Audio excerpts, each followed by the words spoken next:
How's it going, Laser Bruises? I'm Bobby Sixkilla. Welcome back to the letter. We are currently hanging out in the wine cellar in the Wright's mansion. We've just liberated Marianne McCulloch from her prison cell, and she's helping us figure out a way to get into the mansion so we can find evidence. I don't know what he expects to find in there, but obviously he expects to find something in there. And we just cut ourselves because the ghost got into our head. Anyway, continuing on. Don't listen to it. No matter what happens, don't do what it says. It's how it gets us. My grip on the shard falters, but only after I nod and drop it. Entirely does she release her grip. Afterwards, she simply steps back and looks away, hugging her arms closer to herself. She breathes a sigh, heavy, perhaps weighted with her own guilt, what this monster might have used against her. Come on, we're getting close. She walks off without another comment, but there's worry in her as she gives the fragments one last glimpse. On the ground, they lie lifeless now. No more voices, no more insults. But even as I walk away, one whispered taunt continues to ring in my ear. It's useless, Ashton Frey. You are going to die. And you are going to die alone. A fear. One that has been kept long kept in the darkest place in my heart. One that a small part of me wishes for. The trapdoor swings open without much fuss. It isn't even locked, probably left open for when Wright asks for some midnight snack. I make sure the coast is clear, of course, before I pull myself up and help McCulloch up. The butler of theirs is nowhere to be seen. He's probably sleeping, attending to his master or doing some extra late night work before turning in for the night. Meanwhile, Wright won't touch anything to do with the menial chores, not even with a 10-foot pole. It's next to impossible for him to linger here. No servants, no anyone. And just as easy as that, we're in.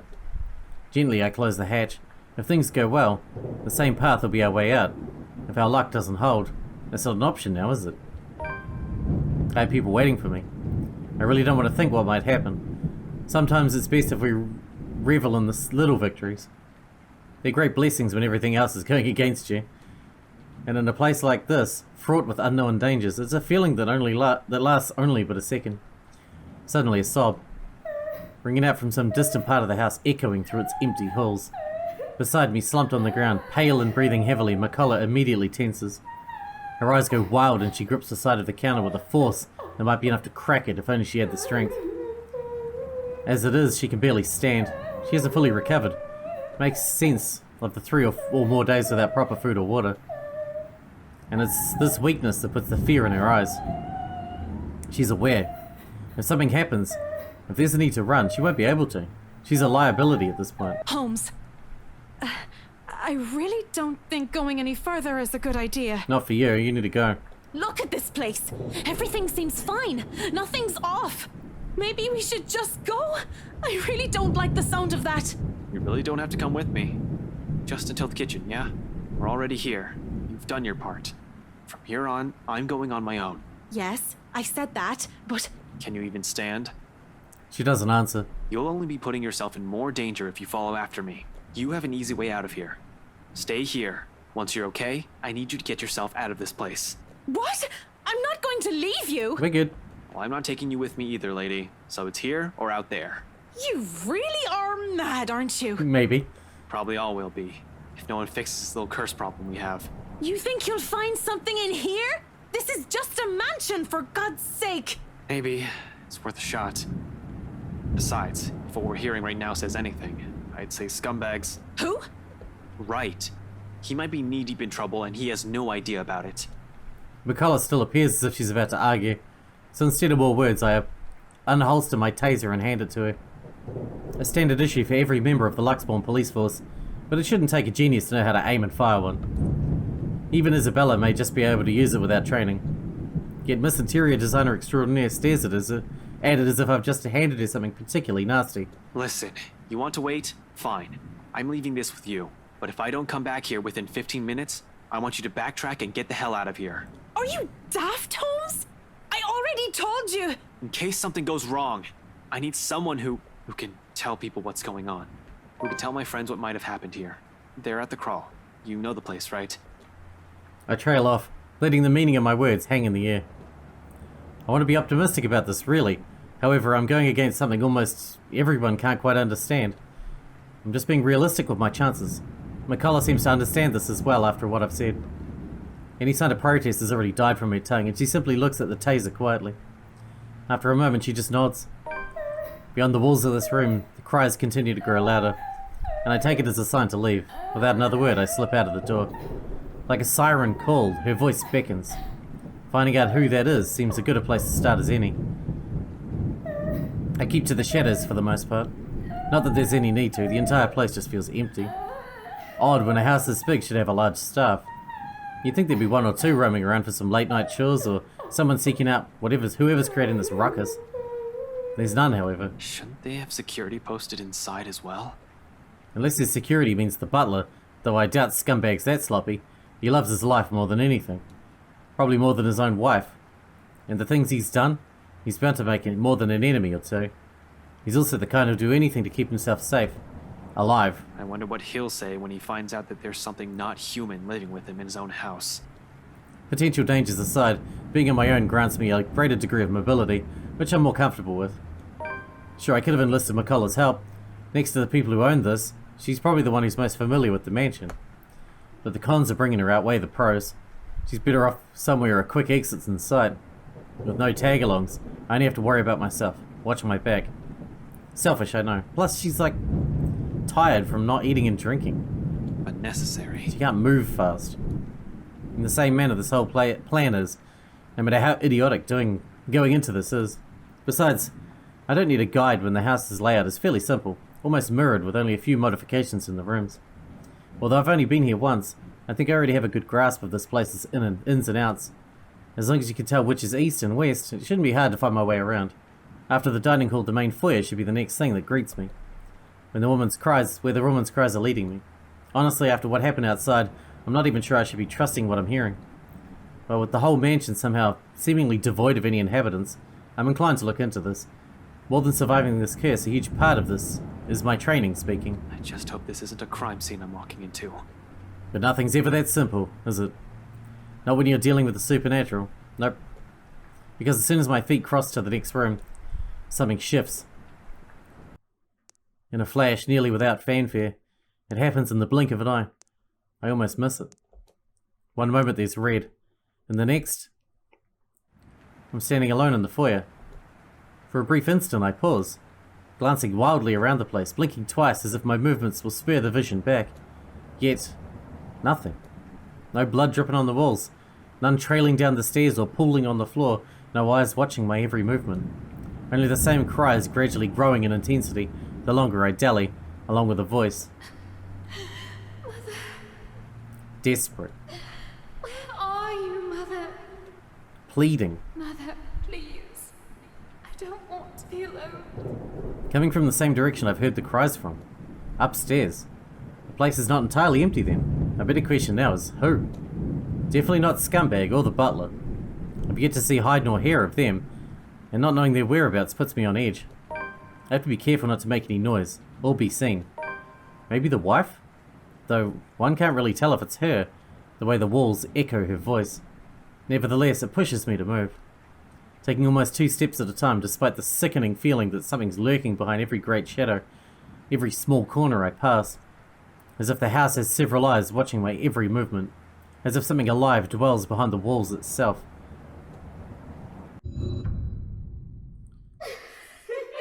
Here we go. I'm ready. I try to shake it off. But the uneasy sensation has already made it my home at the pit of my stomach.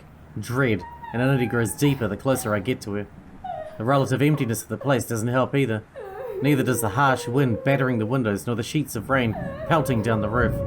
For a fleeting second I find myself wishing for Scumbag to simply show up. I don't get too far down that train of thought. Abruptly the cries stop, replacing it with, Mother, please. She's here. She's here, Mother. She's going to take me. She won't leave, Mother. Mother, I don't want to go with her. Tell her to go away. Mother! Mother, she's here! Help! that can't be good. Adrenaline overcomes me in a rush. In 2 heartbeats, my feet's already moving. before any sense can catch up or doubt creeps up into me. My hands ready at the holster as I hastily set off to the far side of the hall. One alarmed footstep after another, while struggling to keep that sense of panic at bay. A door lies ajar at the end, and coming from the floor above, She's going to hurt me! Help me! I do not hesitate, moving in despite the lack of light, the steep stairs or the thick layer of dust keeping up with my every step. I pause only a moment upon reaching the top. Then without wasting a second, I push the door open. She sits in the middle of the room, shoulders hunched, shaking. Her hands cover her face as she weeps, oblivious to my presence. It's as if she has heard my footsteps, nor the soft creaking of the door, continuing undisturbed like I'm standing at a time far removed from her. She doesn't even flinch when I call out to her. Hey, are you alright? Mother, I've done it, Mother. Take me with you, please. I can still hear her. She's here. Help me! Help me, please! Belatedly, I notice the blood on her hands. If it's the same one drenching the whole attic, I'd rather not know. How the whole room has ended up like this is the least of my problems at the moment. Even the single human body doesn't have this much blood. So bodies? The thought sends an unpleasant twinge in my stomach. Does Wright even know about this? He's bad news alright, but this is beneath him. He'll definitely balk at the sight of it. Anyone will. Yet the woman lingers here, unmoved by the sight, letting her sobs fill the room, repeating the words over and over again like a prayer of salvation. To whom? The mess of parchment she's left on the floor? Just what the hell is happening? Hey, lady, are you? The rest of that question never makes it out. I don't even see it coming. Should have been more aware and on guard, really. But there's a little I can do when a well-placed blow to the back of my knees makes me stumble. The momentum alone sends me reeling forward. It barely even registers in my head that the woman's gone and the room is as normal as it can be. Not above the pain suddenly shooting up my side when I hit the floor. I don't even get the chance to get my bearings back when a hard enough blow to the stomach causes me to buckle down and land heavily on my knees. Gasping, I fumble wildly for my gun. Although before I'm able to turn, level it and shoot, a hand grabs my wrist and twists it. Hard. A gasp. A grunt. A cry of pain slips past my mouth. The gun falls to the floor with a thunk. As soon as it lands, a foot kicks it out of my reach, and it slides uselessly under the bed. Agony suddenly explodes in my chin, jerking loose a sharp cry of pain, and stars fill the edges of my vision. A brief moment of regret hits me for leaving my taser with my collar when a piece of cloth closes around my neck. Without warning, my attacker pulls, tight. I'm left gasping, choking and clawing for air, blindly reaching behind me as I still try to fight him off and loosen the pressure on my neck. Accept any sort of movement and he calls him to pull it taut. My, so many rats scurrying about in this mansion lately. Oh, it's the butler. Wright's butler. Shit. Tell me, what did you do with the madam? I have no idea what he's talking about. Did something happen to Hannah Wright? Let go, you asshole. Now, Dummkopf, you're in no position to be rude. Last time I checked, I'm not the one breaking into other people's homes. Now answer my question. What did you do with the madam? The pain rings and resonates through my already sore body. Still, I manage to ride it out and spit a mutinous... You. Keep that dirty mouth babbling and you're getting a knife in the kidney. I assure you it will be more painful than this. He really doesn't need to threaten me by now. It's all too much to bear at this point. My lungs feel like they're burning with the lack of air. Dark spots begin to fill the edges of my vision. Ever so slowly, the world around me dims. My consciousness rapidly slips away from me. And without meaning to... Get away from him! Isabella? Hearing that voice, it's as if I've been doused with a bucket full of ice, cold water. Familiar. Too familiar. And more importantly, it shouldn't be here. I shouldn't be hearing it here. She shouldn't be here. Immediately, my eyes snap open. And right there, right on the attic's doorway, stands Isabella of all people. A rolling pin in one hand and a standard issue police taser on the other. My taser. She must have borrowed it from my collar. Where else could she have gotten one? I doubt she's ever used one even. Hell, the way she holds it right now, this guy can easily disarm her in one hit. But there's something in her. In her eyes. Although there's a look of fear in them, and her hand shakes, she keeps the weapon trained and pointed at Scumbag's lackey. Untrained or not, she doesn't plan to leave here without putting up a fight, it seems. Admirable, really. But it's just not something we need right now. I need her to be away from here. I need her safe. But the chances of that happening grow slim with every laughter that slips from him. Oh, this is just getting better and better. The Bratwurst won't be pleased with the number of bodies we have to dispose of today, you know. Tell me, how many of you are there? So I can prepare the proper number of bags. Damn it. What the fuck is going on? Why is she here in the first place? Did she follow after me? Who else came with her? Rebecca? Panic surges within me. She knows how bad the situation is. But did she really have to run in here and expose herself like that? Does she even know how to use a taser, for fuck's sake? More than worrying for my life, it's her I'm concerned about. Getting strangled, dying by choking isn't part of the plan, but her following me here isn't either. This is why I prefer to do things alone. This is why I'd rather be the only one to take the consequences. I didn't want to think about what this bastard might do to her after he's done with me. Though my voice comes off nearly as a croak, I try to tell her as much. She has to leave. Stay far away from here and these people. Don't! Damn it, Isabella! Get out of here! Another bout of pain erupts in my side, cutting off my words. A cry of agony bursts from my mouth. I can taste blood in my tongue as I heave, attempting to get in as much air despite the towel still coiled around my neck. Ash? You're going to lose air quickly that way, Dummkopf. Better keep it shut. Get out! Out! Out! Val! Don't be stupid! I'm not leaving you here! He laughs, too cruel, too unforgiving. The way each note beats against my ears in spite of the warmth in them sends chills down my spine. This is a man whose hands have already been stained with blood before. He won't hesitate. I'd follow his advice if I were you, little girl. What could you possibly do with a toy? Just hand it over and be on your way. It'll probably be too difficult for a little girl like you to use. There's a moment of silence. Fuck, I can barely keep my eyes open. But in the next second though, I still don't exactly understand what's happening. Isabella shouts. Not a cry of pain, not a yell of panic, but one that's resolute. Firm. Perhaps in a tone that's leagues fiercer than any I've heard from her before. Try me! Ashton, duck! I do. More out of instinct and desire to survive, closing my eyes before my mind can fully process what's going on. It all happens in a blur. The telltale sound of a taser being discharged resounds throughout the room. The air crackles.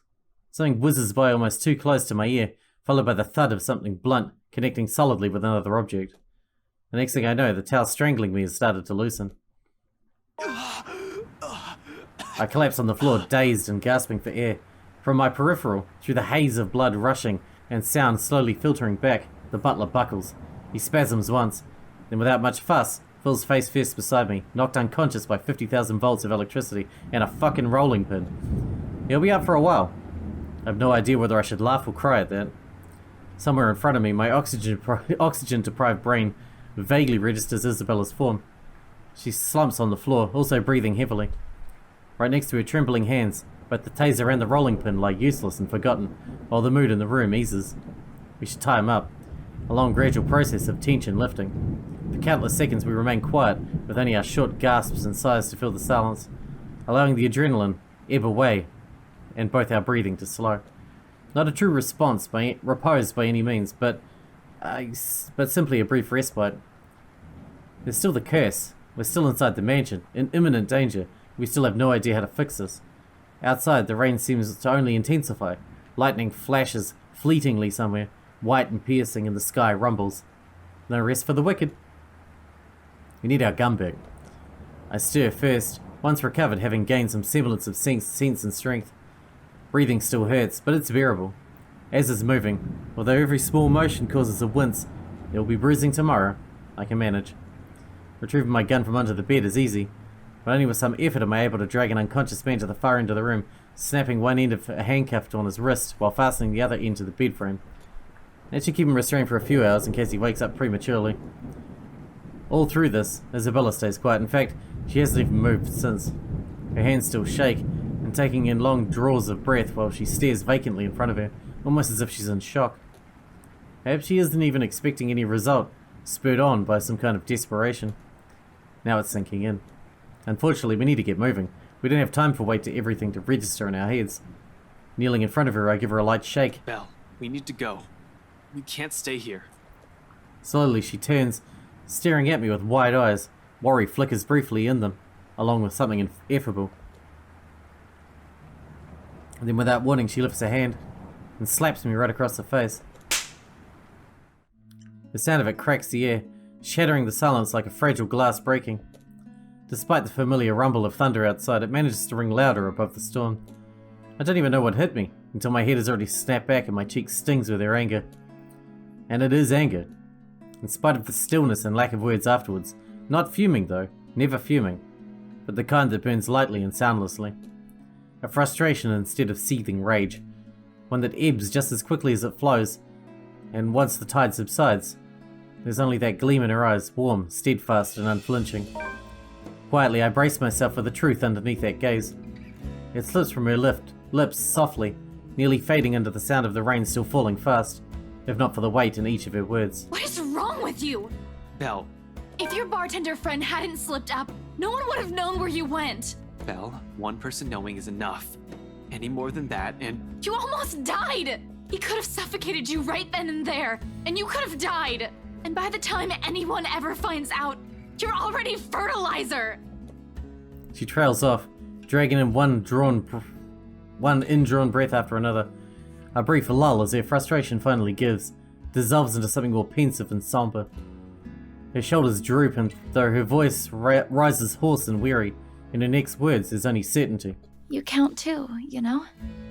When I said that night, when I told you that I don't want to lose anyone anymore, that includes you. Alive. We're still here, Ash. You have us. And once their meaning fall, roar, it does not so with force of a dam breaking or a raging storm, but with the gentle, steady warmth of a hearth burning, an ember easing slowly, lightly, rising and giving, until all that's left is truth and understanding. Not alone. Never alone. It lingers, even as we both drift back into silence, and her words take root, because in the gratitude that swells after is another warmth blooming, pleasant, welcoming, like finding home, like finding ourselves in the haze a squall has left, creating something fragile yet immutable in both of us. It's in her eyes, in the way she holds my gaze unwavering, in the way she carries herself despite sitting amidst a place she fears, in the way she keeps herself from trembling and falling apart, because fear is inconsequential when people she cares about are at risk. A change.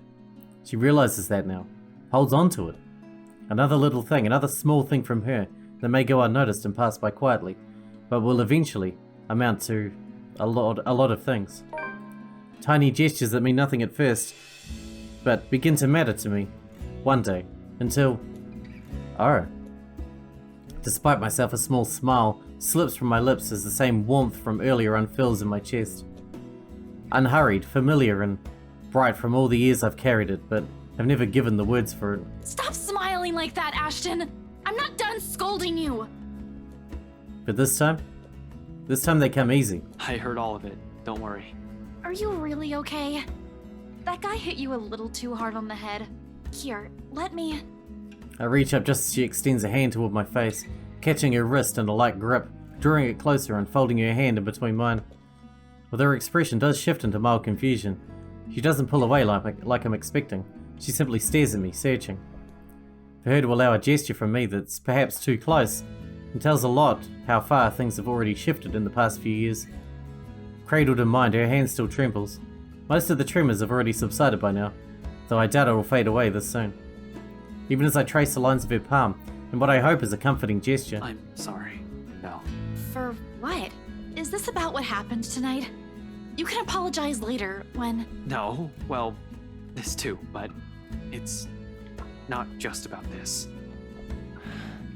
It's for a lot of things. For calling you clumsy, and careless, and a scatterbrain, Are you sure this isn't a concussion? You would think that, wouldn't you? Well, you don't usually apologize. Yeah, I know. I'm sorry about that too. For all the times I've teased you and made you cry. Unexpectedly, her fingers tighten around mine, our hands falling between us as something tender shifts in the air. Another exhale. Another drawn breath eases out of me, filled with every hesitation and uncertainties. But when I finally choose to break silence, it's only when I know that what will slip past my mouth is the one truth I'll hold against the world. But for all those callous words, despite all those, there's nothing that I don't love about you. In fact, those things, I love those.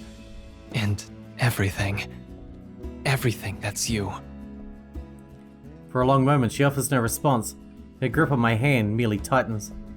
Although my heart's pounding hard against my ears, I take a chance and look up. Slightly leaning away and giving her a cautious glance, more than ready to hear her rejection. Instead, I found her on the brink of tears, with an almost unreadable expression on her face. When she noticed my eyes on her, she hastily reaches up and wipes it with the back of her hands. It doesn't keep them from falling, and soon, they trail down her cheeks despite her best attempts. To say this is panic shooting right up at the base of my throat is a complete understatement. This isn't how I expected things to go. Hey, Belle, did I say something wrong? Why would you? I don't even have anything. What? I don't have anything. I'm not rich. I live off instant noodles almost every day. I can't do anything properly without someone helping me. Except maybe if it's drawing, but that's beside the point. I didn't even get to graduate, even if I was so close. I'm not even sure that scholarship will get me anywhere. And ever since I came here, in the 5 years you've known me, I've got us into all kinds of trouble. So why would you even say that? I'm not... Maybe it's the moment itself that spurs me into it. The desperation, the fear of almost dying, that I've already said more than what I would usually allow myself, and I might as well finish before I lose my nerve. No matter the reason, I reach out for her. Gently, someone like the way she barged into our lives so many years ago. The way she came in would leave a terrible impression on anyone, really, and yet it's people like her that you don't easily forget. It's them that gradually worm their way into a person's life until the very thought of losing them becomes unbearable. Isabella trails off once my palm brushes against her tear-stained cheeks, but she neither pulls away nor pushes my hand off. Rather, she looks at me wide-eyed with another searching look. I only have one answer for that. It doesn't matter. All of that is still you, and that's enough for me. No promises, only truths. Perhaps the only genuine thing I can offer her at the moment. We don't even know what will happen, or if we'll ever survive this. So instead of words, I lean in, our foreheads briefly touching, before brushing my lips tenderly against hers. The kiss is nothing intimate by any means.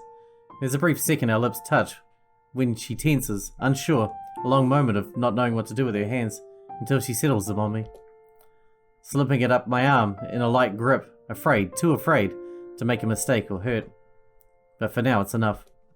It's the closest we can come to it. Rather than giving out empty promises or grand proclamations, we have this. Something she soon understands, as her shoulders ease and she permits me to draw her closer, deepening the kiss. Softly and gently, a short second of simply allowing the world to melt away around us, and this to roar above anything else. Like every little thing between us, it is built up to this one single point in time. A moment that becomes ours and ours alone. Something to hold close until all of this is over. We part later to the sounds of the world rushing back around us, thunder, rain and lightning, all to remind us both of a reality we have to face. Enough to dampen the mood and force back the worry I've temporarily forgotten. Yet when I glance back at Isabella, all she has for me is a small smile, bright and hopeful. And it is strength enough. One that I try to draw from. When I rest my forehead against hers one last time, before leading us both out, her hand in mine. Power still hasn't come back when we made our way downstairs. Tricky, considering the stairs to the attic are a bit old. One misstep and anyone might end up slipping and falling. You're lucky if that's all that happens to you. With the stairs this steep, a broken neck is a likely outcome. Thankfully, Isabella's here to guide me through the darkness. She knows this place better than anyone, after all. in spite of the misfortunes it has brought us. Careful, the floorboards over there aren't very sturdy. Right on cue, the same board I'm stepping on creaks and suddenly breaks. The piece is falling somewhere with a dull thunk. Oh shit. Scumbag wouldn't be too happy about that. Ow, my foot. See? I told you so.